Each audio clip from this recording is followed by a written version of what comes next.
Bonjour à tous. Voici la question 6 du C1D en sciences de juin 2022.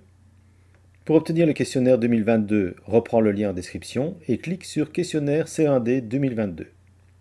Cette question se rapporte au changement d'état de la matière. Si tu veux réaliser la question mais la vidéo sur pause, voici un graphique et les questions. Avant toute chose, n'hésite pas à regarder la vidéo proposée ici sur la fiche qui fait des intéressants rappels sur les changements d'état de la matière. Tu vois bien sur la gauche ce graphique assez caractéristique de l'évolution de la température d'un corps en fonction du temps.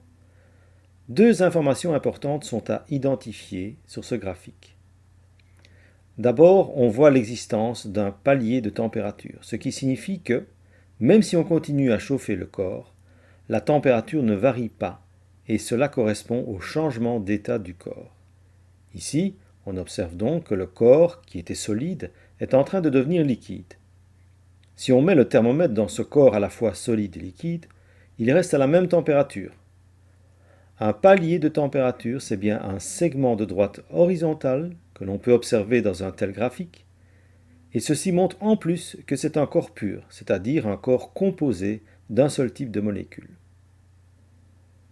La deuxième information relative à ce graphique est que le palier de température se situe à 0 degrés Celsius.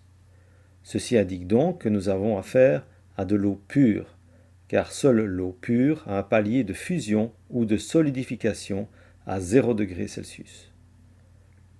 Nous pouvons donc maintenant répondre aux questions. Au départ de l'expérience, la température était bien de 6 degrés Celsius.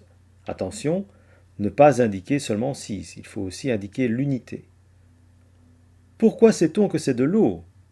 Parce que le palier de température est à 0 degrés Celsius. Qu'est-ce qui prouve que la substance est bien un corps pur? C'est bien la partie B du graphique, puisque nous avons ce palier horizontal. Et enfin, quel est le titre de ce graphique?